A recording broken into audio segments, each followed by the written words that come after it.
మాకు షష్ఠి పూర్తా? అవును పెదనాన్న, మాకు నిజంగా ఇది పండగే. రేపు మనం ఈ ఫంక్షన్ని చాలా గ్రాండ్గా సెలబ్రేట్ చేసుకోవాలి. ఇప్పుడు ఈ హంగామాలన్నీ అవసరమా? అందరం ఏదైనా గుడికి వెళ్ళి పూజో హోమమో జరిపిస్తే సరిపోతుంది. అది కాదమ్మగారు, షష్ఠి దగ్గర పడితే అనుకోని గండాలు వస్తాయంట. అవన్నీ తొలగించడానికి షష్ఠి పూర్తి తతంగం చేస్తారు. మీరు పెద్దోరు ఎప్పుడూ సంతోషంగా ఉండాలి. అందుకైనా ఒప్పుకోండి. సరే, మీ ఇష్టం.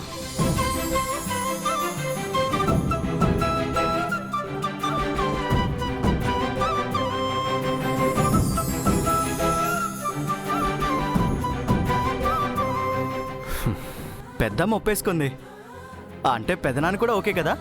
కదా పెద్దనాన్న? ఓకేరా, కానీ కానీ ఏంటి పెద్దనాన్న?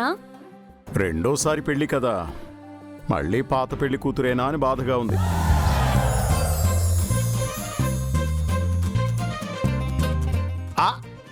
నువ్వు మామూలుడు కాదు పెదమా. ఓహో, ఇప్పుడు తమరి కోసం పడుచు పిల్లలు క్యూ కడతారు. మరి వెళ్ళండి. నాకేం అభ్యంతరం లేదు, చెప్పే కదా, I'm always young at heart. చాలే ఊరుకోండి. అయితే వాళ్ళు నేను కాలేజ్ డుమ్మా కొట్టేస్తా. నేను కూడా. అందరం కలిసి షాపింగ్ కి వెళ్ళాలి. గ్రాండ్ గా ఏర్పాట్లు చేయాలి. ఆగండి ఆగండి ఆగండి, మీరెవ్వరూ కంగారు పడకండి. పెద్దమ్మ పెదనాన్నల షష్ఠిపూర్తి కార్యక్రమం ఘనంగా జరిపించే బాధ్యత నాది.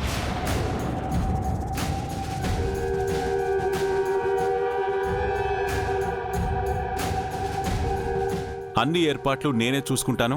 ప్రతి ఒక్కటి నా చేతుల మీదుగానే చేస్తాను. ఇందుకు నేను ఒప్పుకోను.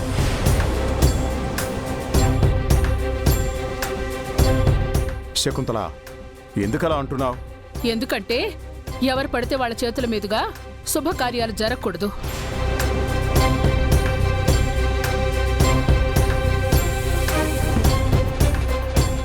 ఇదే విషయం నేను సీతారాముల కళ్యాణం అప్పుడు కూడా చెప్పాను. నా మాట వినకుండా వీళ్ళిద్దరిని పీటల మీద కూర్చోపెట్టారు. తర్వాత ఏం జరిగిందో చూశారు కదా.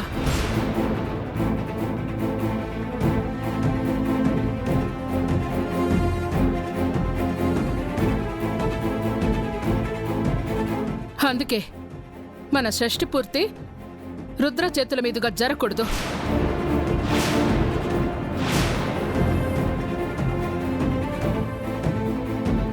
వీరు, అత్తయ్య గారు, షష్ఠి పూర్తి కార్యక్రమం మొత్తం నీ చేతుల మీదనే జరగాలి.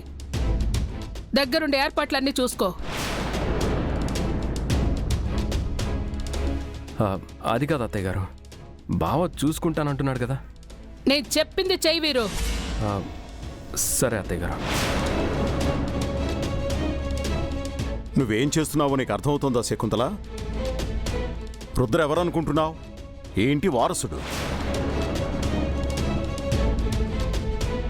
నా తర్వాత కుటుంబాన్ని నడిపించే సమర్థత ఉన్నవాడు. తన్ని కాదంటావా? తన కుటుంబాన్ని నడిపించేవాడే అయితే నా బాను నాకు దూరం అయ్యేవాడే కాదు.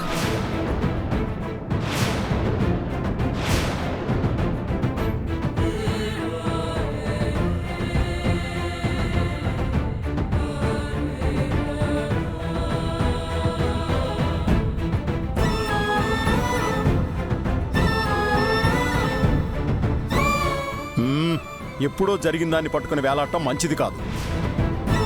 పెదబాప, మా బావకే నువ్వన్నా పెద్దమ్మాయి అన్న పేనం.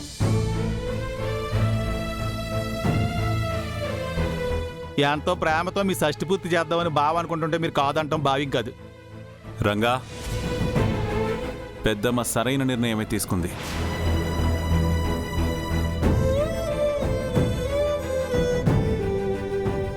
శుభకార్యాలు ఎవరి చేతుల మీదుగా పడితే వాళ్ళ చేతుల మీదుగా చేయకూడదు.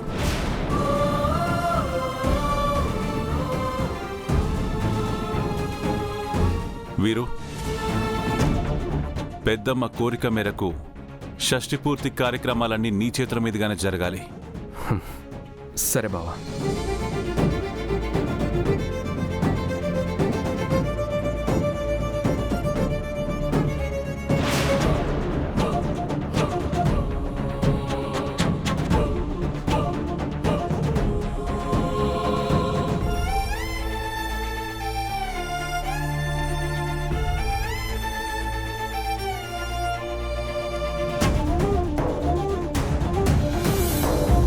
అమ్మా మీరెంతసేపు అయింది వచ్చి? ఇప్పుడేనమ్మా. పదరచ్చి పద. అమ్మా నాన్న రండి. రా బాబాయ్. రా నాన్న కూర్చోండి, నేను కాఫీ తీసుకొస్తా. కూర్చోనన్నా. రంగా బాగున్నావా? నాన్న బాగున్నాను బాబాయ్. ఏంటండి మీరు చేసిన పని? హ? నేను వీరుకి బాధ్యత అప్పగిస్తుంటే మీరు ఇలా మధ్యలో వస్తే అల్లుడిని అవమానించినట్టు అవదా? నీకు అల్లుడు అవమానపడుతున్నాడనే ఆరాటం ఉంది కానీ ఈ ఇంటి పెద్ద కొడుకుని అందరి ముందు అవమానపరచడం తప్పనే ఆలోచన లేదా? అంటే ఫంక్షన్ కి సంబంధించిన బాధ్యతను రుద్రని చూసుకోవద్దన్నాననే కదా మీ కోపం? మన సంతోషానికి సంబంధించిన విషయాన్ని మనల్ని సంతోష పెట్టేవాడు చెయ్యాలి గాని బాధ పెట్టేవాడు కాదు. ఓ అలాగా. ఇప్పుడు రుద్ర వల్ల నీకు కలిగిన బాధ ఏంటి? నా కొడుకు బానుని నాకు కాకుండా చేశాడు, అది చాలదా? హా, జరిగింది ప్రమాదం అని నీకు అర్థమయ్యేలా ఎలా చెప్పాలి? ఇంకా ఈ ద్వేషాన్ని ఎన్నాళ్ళు మోస్తావు? హ్మ్, నా ప్రాణం ఉన్నంత వరకు నేను రుద్రని ద్వేషిస్తూనే ఉంటాను.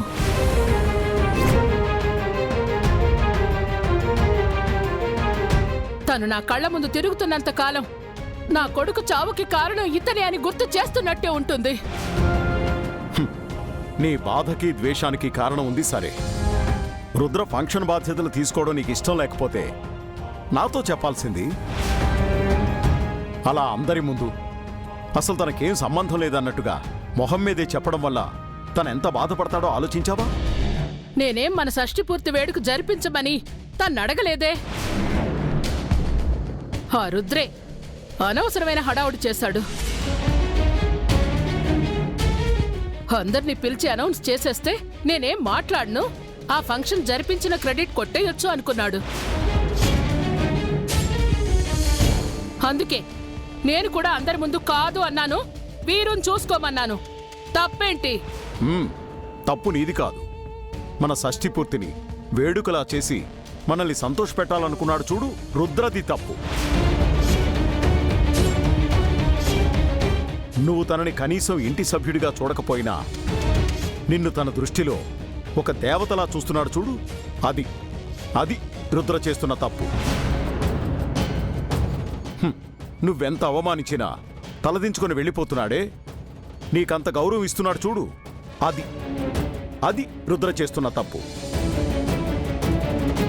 వయసు పెరిగే కొద్దీ ఆలోచనలు పెరగాలి, పెద్దరికం అలవర్చుకోవాలి.